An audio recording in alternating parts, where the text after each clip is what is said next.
Well, one would say it's indeed an era, an end of an era, as football legend Pele of Brazil, who died at the age of 32. Pele had battled with ailment for a while and had been in and out of hospital for some times now. Edson Arantes do Nascimento. Well, before we eventually before he answered the call, of course, his family members were all with him during Christmas time. We showed to the world how he celebrated Christmas in the hospital and what have you. It's really a man that lived his life fully with respect to his career and, of course, his other lifestyles. And now joining us via Zoom from Jos to speak on the life and times of the legendary Pele of Brazil is the former general manager NTA Sports. He's a sports analyst and consultant, Abdulrahman Ibn Mohammed. Thank you so much, Abdulrahman, for waking up this morning with us in Jos, where I'm sure it's very cold at this point in time. Good morning and welcome to the program. How is Jos this morning?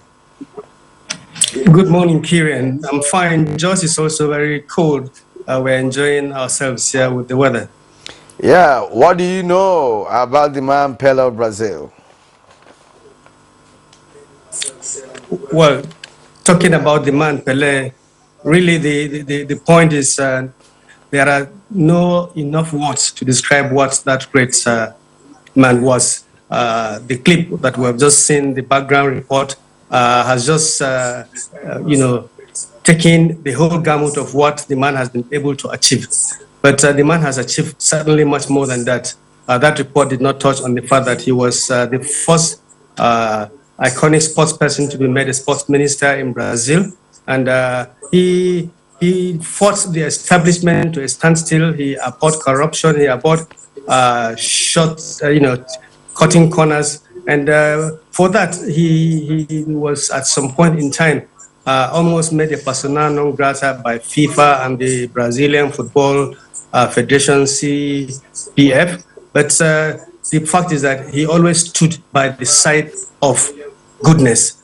And as his Twitter handle said yesterday after his death was, announced, he said he was fueled by inspiration and love. He really loved humanity. He was a UNICEF ambassador, and if you are lucky to have a copy of this book, his personal autobiography, published in 2006, you would really catch a glimpse of what the man really was, his line of thought, and so on and so forth. I think he was the first globally acknowledged sportsman. Perhaps he ranks alongside the great Muhammad Ali as the first truly global sports icons, acknowledged by all and sundry. He will surely be missed.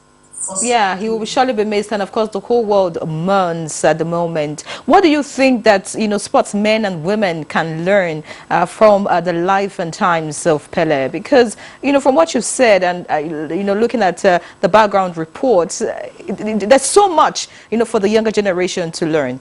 What do you think that would be? Well, most certainly, Pele was humility in motion.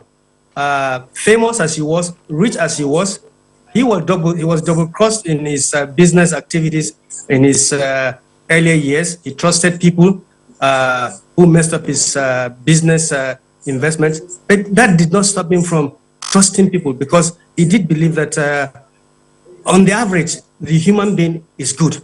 There is goodness in the human being. So he kept on trusting people, and he never at any point in time, brought his acknowledged fame and riches to smear people or to look down on people. This is something that at every point in time that younger sportsmen and women must imbibe: humility and discipline. These are some of the traits that had took him to the very, very highest. He met the highest people in the world: United Nations Secretary General, the Pope, the late Queen Elizabeth.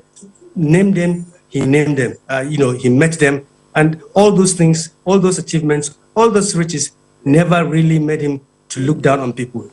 that is a lesson that younger sportsmen and women must, imbibe.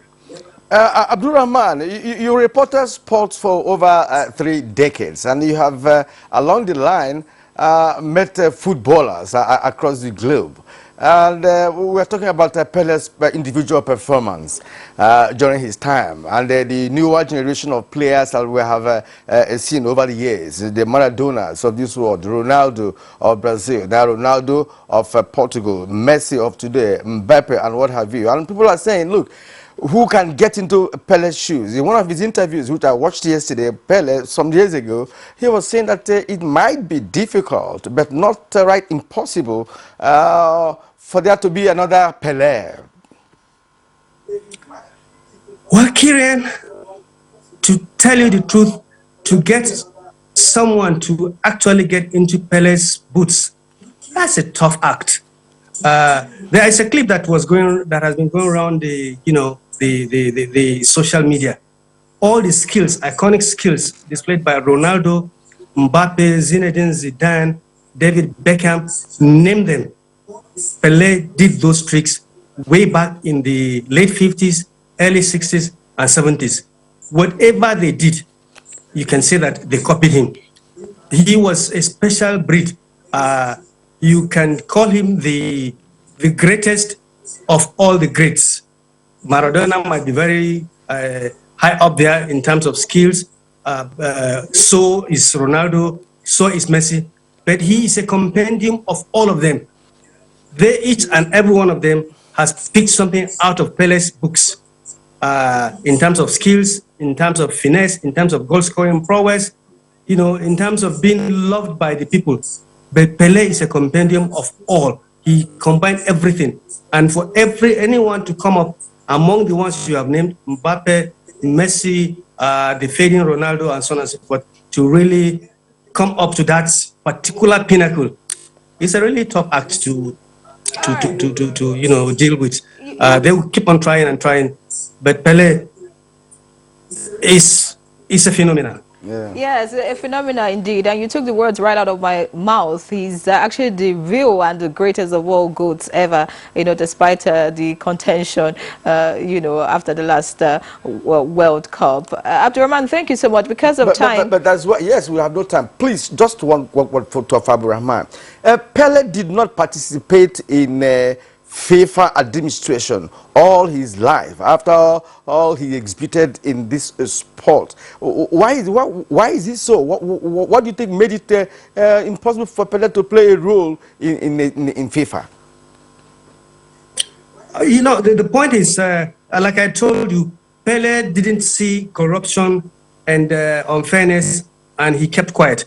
That's why, as sports minister for Brazil, he became, a sore in the skin of Brazilian legislators, and they made life difficult for him as sports minister. In fact, to a certain point, he criticized the Brazilian FA, FIFA, to the point that he was barred from attending the draws for the 2014 and I think 2010 World Cups, all because he voiced out.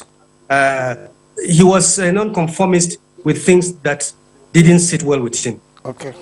Many thanks, Abdurrahman Ibn Mohammed, our former general manager, NTA sports analyst, and a consultant. Many thanks for your time, and we hope that you enjoy your stay in Jos and wishing you a prosperous 2023. Thank you for joining us. All right, that's Good Morning Nigeria for today, Friday, the very last in the year 2022. I must say I'm delighted, to be a part of this edition. And yes, I'm wishing Karen a wonderful 2023 because that's when next I'll see you. Oh, yeah. And of course, to our viewers, everyone who has been with us from the beginning of the year till now, we appreciate you. And of course, from the team, we wish you a wonderful 2023. Next week, when we'll be coming on Monday, of course, we'll be talking about January 2023. I'm excited. I'm Henry John. See you on the other side. And I'm Kieran. We might also wish you a happy new year. We'll see you on Monday. I'll be right back here.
globally respected human